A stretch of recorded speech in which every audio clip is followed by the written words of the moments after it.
If you clicked on this video, I'm going to assume that you are already convinced that sustainable green development is good and gentrification is bad. So let's jump into the partnership of the good thing and the bad thing and what we can do about it. This term is first defined in Sarah Dooling's 2009 article, Ecological Gentrification, a research agenda exploring justice in the city. Quote, "The implementation of an environmental planning agenda related to public green spaces that leads to the displacement or exclusion of the most economically vulnerable human population, while espousing an environmental ethic." Unquote. Dooling's paper discusses how redevelopment of parks can lead to the displacement of unhoused people who are living in them.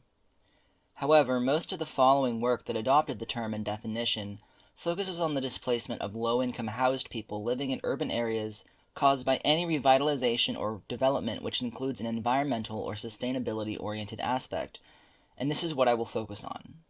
Green gentrification is likely to occur in urban areas which historically housed low-income, working-class, socially marginalized people. These areas on average have fewer and lower-quality green spaces and are closer to sources of industrial pollution. These conditions lead to worse health outcomes for human residents as well as degraded ecosystems with low biodiversity. While low-income communities are severely affected by local pollution and lack of green amenities, one cannot assume that any or even most new green amenities will benefit current residents. Developers and local governments alike are aiming to make maximum profit via shareholder returns or taxes, something that is likely to be achieved by developing and marketing to the preferences of higher-income demographics. Without adequate low-income housing, this will be a zero-sum game that low-income residents will naturally lose.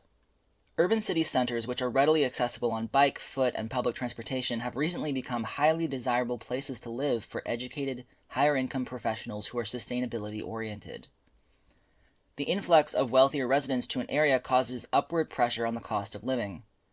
This is not per se the fault of the newcomers, but rather the perception by developers of a rent gap, which is to say, the unrealized ability to charge higher rent without losing tenants.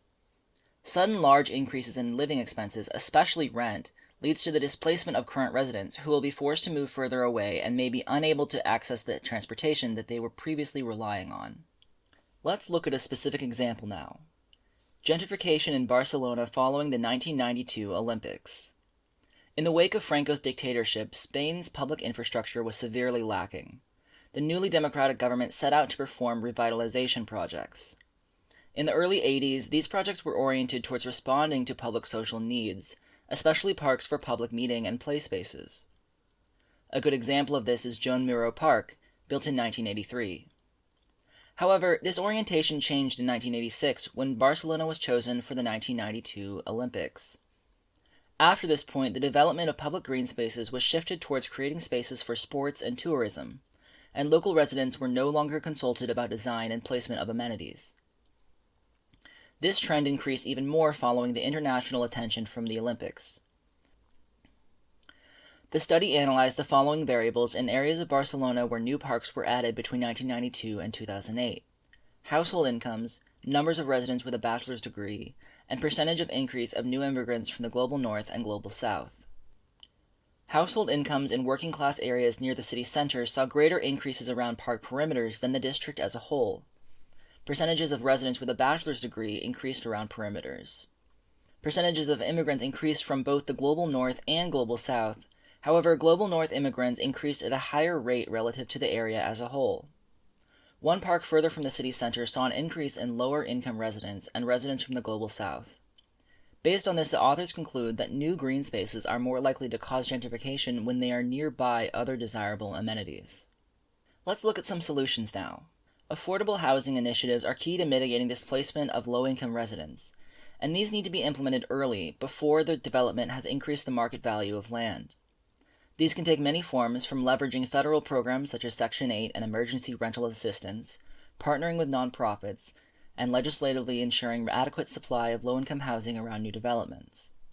For example, Chicago's pilot program, the Affordable Requirements Ordinance, requires that new developments include 20% low-income units in areas sensitive to displacement. More broadly, any development of new green amenities should be oriented towards the needs of existing residents, and thus their input should be a crucial part of the decision-making process. New amenities should be accessible and engaging for the residents, including, for example, wheelchair access and signage in the appropriate languages. When new developments require employees, residents should be considered first to be trained and hired to staff as needed, and staff should reflect the diverse backgrounds of the residents. In summary, it's totally possible to make our cities greener without excluding or displacing marginalized residents, and we should hold developers and politicians to that standard.